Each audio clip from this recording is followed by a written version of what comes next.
Whoa. What?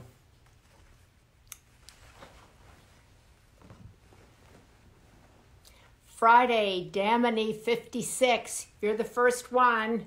You get the wave today. You joined first, followed by Patty Hicks, followed by Drew Copeland third, Sky Lee, and 11 others all at once. Cool Way Sports. I see you a lot, Cool Way Sports. Oh, there's David Phoenix Inc. David Phoenix Inc., a designer. Check out his website, David Phoenix, if you're looking to.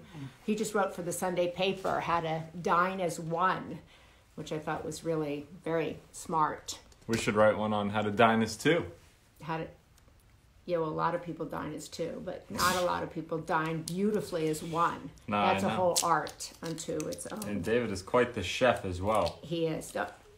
Patrick is eating. Okay. Well, I was gonna have anyway, hi, TGIF. Hello, everybody. I'm Maria Shriver, and you are? Patrick Schwarzenegger, and I was about to have some sort of starburst, but she wouldn't let me, so I'm going to pack it away for later. Good. And we are mother and son, and we are home.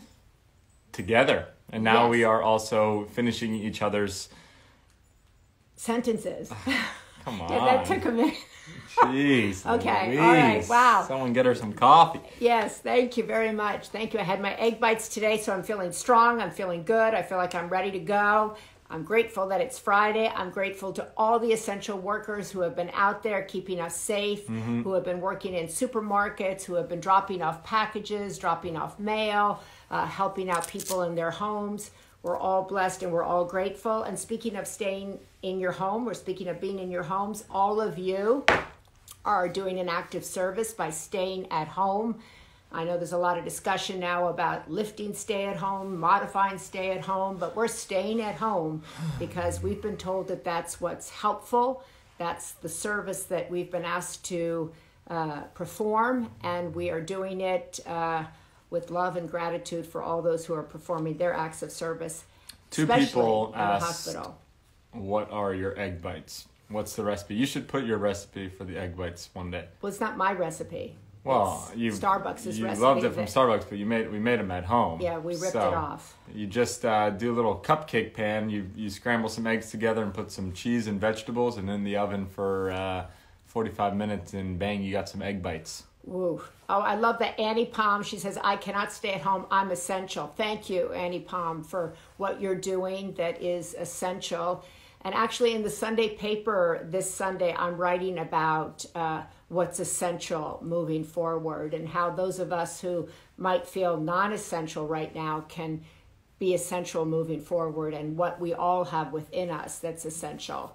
And, there's somebody else talking about the egg bites. But I'm super excited, speaking of essential workers, to be welcoming today somebody who has really been on the front lines of this pandemic, someone who knows firsthand what it's like to be essential, someone who knows what it's like firsthand to be essential, and someone who can tell us firsthand what's going on in our hospitals, in our ER rooms, and how we can continue to be of service, how we can be essential in our own ways. Yeah, and I think it's pretty interesting how he's getting his message out there. Yes. I mean, the doctor's not only going on, CNN and Fox and using media as a medium, but he's also, posting YouTube videos and doing raps and making music and songs because he knows that that's a way that people will also listen, and he's combining the two of talking about the disease and what's going on and the lack of protection equipment they've had and what they need people to be doing,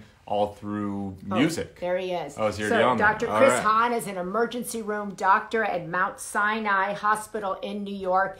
It said he is requesting from Mount right. Sinai. Mount Sinai. It just NYC. went by. For Mount Sinai, we're waiting. He's not going to rap right now. Oh, love his rap, says Joel's Garden. And we got to He's be really very, good. wary of his time. We know that he's on a tight schedule and he's probably saving He's people's super important. lives. So He's we're super just going to try to essential. keep this as a quick conversation. Hello. All right. Donna. Hey guys, how are you?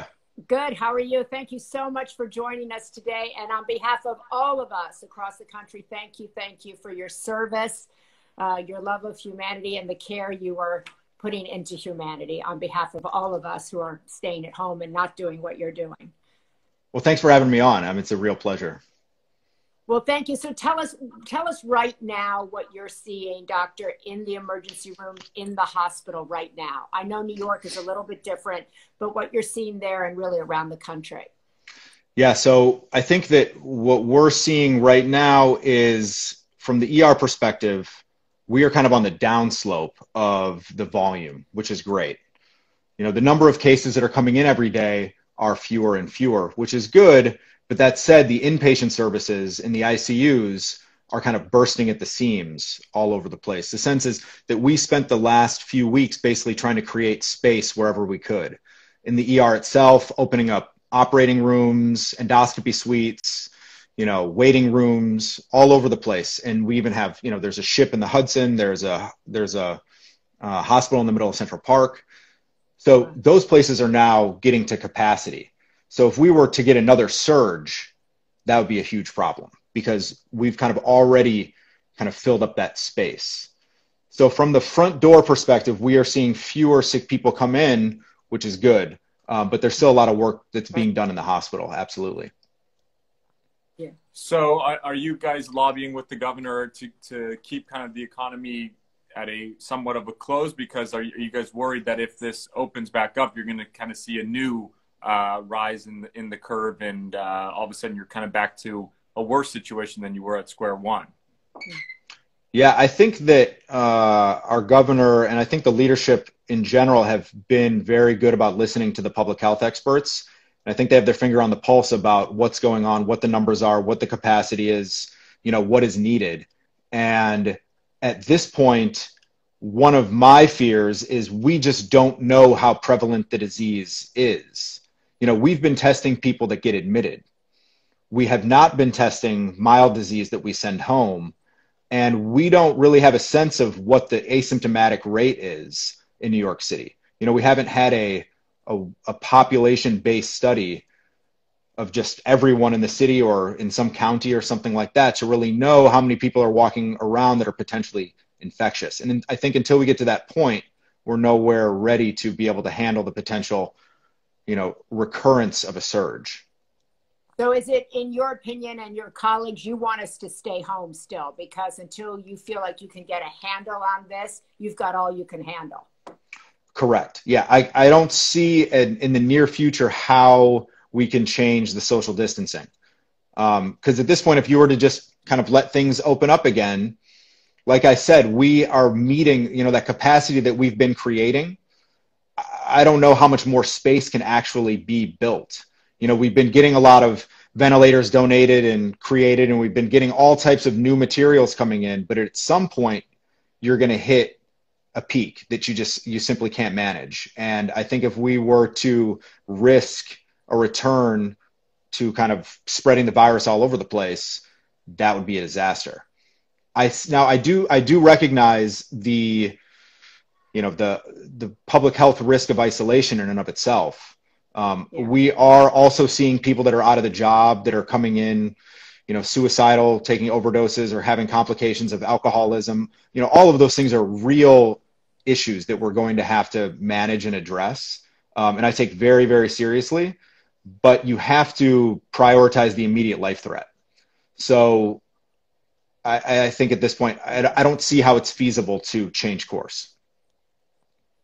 And what are they doing with the Navy ships now? I know at first in New York, you guys were trying to use it for non-COVID patients, and then they were switching over to, you know, bringing on COVID patients because you've seen such a decrease in hospital cases from car accidents, from crime, from other areas. Is that still the case, or what's happening with that?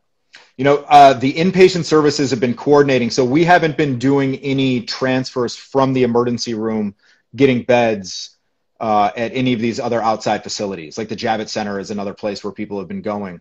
The inpatient services have been doing that. So my understanding is that it has changed to COVID, but I don't know what the kind of latest is on that. Doctor, what is the mood? Several people here are, first of all, thanking you for your heroic work and all the people that work with you. They're asking, what is the mood in the hospital right now? Yeah, I think that people, you know, we've gotten used to a new norm. And I think many of us have been trained to do just this. You know, I'm not trying to be hyperbolic or anything, but we see a lot of suffering on a day-to-day basis. Our hospitals are often operating at near full capacity regularly. The big difference now is the risk to ourselves. And at this point, you know, we went through a number of weeks where we didn't really know what the proper protection was. Do you need just a surgical mask? Do you need an N95 mask? Are we going to run out of N95 masks? So not knowing what to expect or what the right answer is was part of the fear, I think, and hesitation. That said, we have now hit a point where I think we are very comfortable in our routine. We have enough material. You know, it used to be that when you go into a patient's room who's a patient you might be concerned has tuberculosis, for example, you put an N95 mask on, and when you come out of the room, you take the N95 mask off and you throw it out. And you have to go back in, you take another mask and you do it again. Wow. So that's what it used to be, and that's kind of what we've all been used to. And now you get one mask per shift, which we've now been comfortable with. And I think you've probably seen it's been a few days since I've worked, but you'll notice that a lot of the healthcare workers will have kind of these red marks on their noses. That's because these N95s come with metal bridges that are basically giving you a pressure ulcer on your nose, and because you just wear it for 10 or 12 hours straight, depending on what your shift is. So at this point, you know, we've hit our, I think, kind of new normal routine. I honestly find it sometimes to be a little bit more stress-provoking to be at home and thinking about what's going on and what I might walk into the next shift. Yeah. But when you're actually there, you just get back into the zone. And I think that we all have our own routines now where we feel safe. And I honestly feel that people have just shown up and done their job. I really have not found a big difference in people's attitudes. If anything else, people have stepped up more, worked more. We have doctors that are older that we consider to be vulnerable. You know, we don't want them getting ill and having severe complications. So other people have kind of jumped in and picked up their shifts. We have nurses that are working extra shifts to make sure we don't run out of staffing. So I think for the most part, we've done a great job. I'm curious, when you say that you're now on to one mask a shift, is that because there's a lack of supply, or is that because you guys have now found out that you don't need to change every single time you go in and out? Yeah, so I think one is the concern you're going to run out of a supply because you have just so many people that need to wear them. So at one of our sites, it's considered COVID endemic, meaning anywhere you go, there might just be coronavirus aerosolized, you know, wherever you're walking.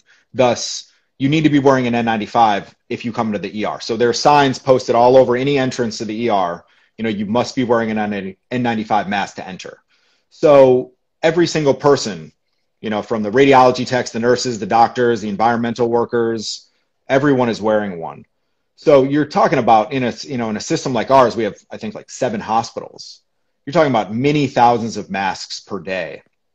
So it is an issue with supply because who knows how long this is going to last and how long we're going to need to have these masks. Right. And the way that we're using them is we typically cover the N95 mask with a surgical mask. So if you were to get sprayed with something, theoretically, even though we also have face shields on, or if someone were to cough on you, that surgical mask is protecting your N95, which is a little bit more valuable. So you can swap out the surgical mask, recover it, and you keep the N95 on. And I'm just curious on you were saying when you were having doctors have to come in and step up and do double shifts or taking over shifts. So is there a, speaking of supply, kind of a lack of supply for doctors? And have you guys thought about, I'm just curious, my little brother is at school, he's about to graduate. Have you guys thought about medical students that are about to graduate, kind of bringing their graduation up and taking on students that were, you know, supposed to be finished with their med school next month? Yes. So a lot of the hospitals or a lot of the schools have done that. So at Mount Sinai, they graduated this 2020 class early, and I think it's somewhere around 50 of their medical students that matched into the Mount Sinai system were offered basically spots to just start working beginning, you know, basically onboarding in April as opposed to July. I think NYU has done something similar and potentially Albert Einstein as well up in the Bronx. So I think a lot of the schools are doing that. And in terms of staffing, we've been okay in the emergency room. You know, I can speak for us. We've had the bodies. The inpatient side is, like I said, you know, you're opening up all this new space, and it's really an all hands on deck effort. So all these different specialties, ENT, orthopedics, neurosurgery, are getting thrown into the mix as well, taking care of these coronavirus patients. And everyone is helping to run teams, et cetera. So it's been a massive effort. But fortunately, we are lucky to have a lot of resources and a lot of people to be able to step up. And we also do have traveling nurses. So we've actually hired more people to come in from out of town. Yeah, it's really been extraordinary watching the news, watching people coming from all across the country to go into hospitals where they're needed, traveling in planes, on cars and buses, people really showing up. Where you were saying it's a little bit hard to be at home, actually, and not in the hospital where you've trained to be. You've got 3 young kids. How are you balancing your own private life, your own personal life, with your call for service, the oath that you take to be of service? Yeah, that's I think that the way people are responding to this is very, it's a very personal decision. For me, my kids are young. I have a 5-year, 3 boys, 5, 3, and 2. And my 5-year-old is in kindergarten, so he has a whole online program. And my 3-year-old has these preschool type projects that he does. And my 2-year-old is 2, so that's, he's a handful. And the idea of being away for a day or a week or a couple weeks or even a month, if you knew, after 30 days, this is going to be under control and you can come back home. That's one thing, but I don't know when I'm going to stop seeing coronavirus patients. It might be, 6 months, a year, 18 months. I don't know how long it's going to be until I can definitively say that I'm not going in to get exposed to some contagion that I could potentially bring home. Wow. So my wife and I talked about it, obviously, and we made the decision to try to maintain our same routine. Now, I don't know if I could be an asymptomatic shedder of the virus. So if I touch my nose, for example, I'm very cognizant to wash my hands. My kids jump all over me. So it's always a risk. And I think if this were a more severe disease in kids, or if one of my kids were immunocompromised or had some illness of some kind, I would be much more hesitant to come home. But I think at this point, we're keeping this routine and hopefully it works out. Right. My wife and I are both relatively healthy people, but there are a lot of people that I work with that are staying in a hotel or completely separate space in the house or apartment from their families, which just adds to another layer of stress that, is really hard to imagine. Right. I saw that. And talk about what I found was so interesting in kind of looking you up before was these using music and using rap as a medium to get your message across. Yes. To a lot of people in New York and across the nation. Tell people a little bit about that. You have a passion for music and for rap as well. I do. Yeah. So I say that I was an MC long before I was an MD, and I took a couple of years before medical school to pursue music. And, I don't think I went all out on it by any means, but it was a serious consideration. And then once I got to medical school, I started writing a little bit more about my experiences going through, medical school training, which is pretty rigorous. Mm-hmm. And then when I was a resident, one of my attendings came up, he basically just made a joke. He's like, it'd be really funny if you made a video of like ultrasounding the heart, and like cardiologists would love that and think it's so funny. And I was like, haha, that's a really good idea. And I actually started making educational videos. And that is kind of where things have taken off. And so I've done things like public service announcements. And then I also still write about kind of the emotional experience of medicine, which I could share with you. I have something that I think would be. People are asking you to give them a little sliver of. Somebody says Dr. Hahn is my nephew. Lynn 33 says Dr. Hahn. Oh yes, hey Lynn, how are you? Out of Iowa. Yeah. Yeah, so I'll give you something that's kind of more on the, um, the emotional side of caring for these patients. All right, you Okay. don't need a beat, do you? Well, we'll do it a cappella. Okay. Um, the white coat's not a cape. It's not any protection. You're still affected by your patients, and you end up catching something more contagious than infection. And what you're left with over time is you're either overwhelmed or go numb and disconnected. But the healer's being hurt, that seems to defeat the purpose. But trust, this fire's burned us, but us, we keep the scars buried deep beneath the surface, get crushed. Then we learn to get up. That's how we earn your trust. And you're right, life isn't perfect, but it's worth it to fight. It's a must, because each night, the darkest hour, despite any weather, we're like clock's hands at midnight. We stick together and we stare at the flames and never cover our eyes. Feel the heat on our skin, keeping someone alive. And sometimes, no matter what you try, someone will die. That's why you walk through that ambulance bay and handle the pain. We're human, not fireproof, battling flames. Wow. Wow. Give the man Thank a you. contract. Thank Dr. you. Hahn, I want to thank you so much. I know you're like on the line all the time. On behalf of the entire country, all of us, thank you so much for the work you are doing and your colleagues are doing to keep us safe. We're trying to do our part by staying at home and staying healthy so we don't add to your burden and add to the people coming in. But we could talk to you all day. A lot of questions in here about how far out do you think there's a test? When, you Yeah. know, I'm Yeah. sure you don't know, probably, right? Yeah. I mean, I don't know exactly. I don't know how long this is going to go. I just don't see a end in sight until we get massive testing on a regular Right. basis in a very systematic way and a vaccine. And some way of, one of the things I'm curious to see what turns out is whether or not you can get it again after getting it once. So Right.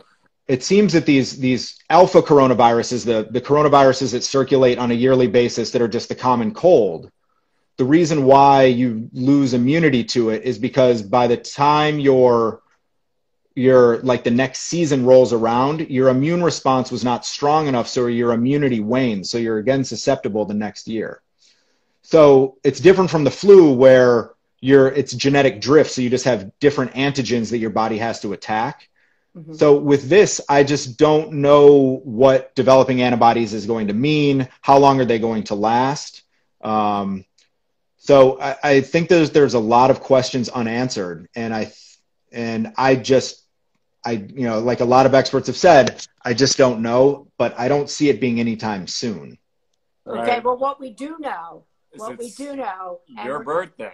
is that it's your birthday. It's Oh, all yes. over. All these comments are How does over. everybody know? We didn't even How know. we didn't know. Terrible. I'm often. I think there might be a sign above me. Yeah. So Oh, yeah. okay. Well, happy birthday. Thank you for Oh, taking thank the you. time This is on great. your This is a birthday. great gift for me. You're a great gift to all of us. Thank you so much to all the frontline heroes making this world a better place. God bless you and happy birthday. Thank you. Thank you so much. If I could, I would just like to say that, I want to give I want to give props to a lot of New York City out there. In Manhattan, one of the important stories that I'm sure that you've seen is that in Manhattan, for many different reasons, we have not got hit as hard as other boroughs. And there are a lot of doctors and healthcare workers out there that have really, really been, struggling and, really stepping up to the challenge. And I just want to thank them myself. I feel like in many ways we're just doing our job, but I look at them in awe in many ways also. Well, thank you. Thank you to everybody. We look at you in awe. There's a lot of awe going around and a gratitude. Thank you. Go back to your kids and go back to your birthday. Okay. Thank you. Take care, guys. Thanks for having me on. Thank you so much. Thank you. Right. Wow. What an inspirational young man on his birthday. What a rap. What a rap. Wow. Yeah. That's it. Gave Multi-talented. Me goosebumps. That is a great way for us to end our Monday through Friday home together with somebody that inspirational, somebody putting their life on the line for us, regardless of where you live. We have doctors and nurses, many, as you said, who've just come right out of medical school, right into the ER, right into ICU units. We have doctors who have retired, who have come back to work to be of service. There was a whole campaign for those healthcare workers here in California to come out of retirement and to help out. We have so many other young people wanting to get involved in being of service. So that is what is so great about this country, is that all of us can serve, even regardless if we're doctors or nurses. We can all be essential in some way. Maybe not like the incredible Dr. Hahn, but what a debt of gratitude do we owe to him and all the other doctors and nurses and that we will never see. I know. That we will never see, but we can see in our prayers. So thank you to Dr. Hahn. Thank you all who tuned in to hear him. Thank you for all the birthday wishes that you sent to him. That was really beautiful. I don't know how everybody knew that. Maybe somebody who was his nephew or knew him started it. But thank you, whoever started saying happy birthday, Dr. Hahn. Thank you, because we do read the comments. So we try to. We try to, even though they go really fast. So my eyes aren't as good as yours. But anyway, we want to thank you so much. We have a really exciting week next week. Also, I'll be doing Sunday Paper Live, and we'll talk about conscious parenting and being a conscious human being in this time of being at home. And for many people who have small children at home, Dr. Shefali will be talking about conscious parenting and conscious presenting. So thank you guys so much, and we look forward to seeing you guys soon. Thank you. Have a great day.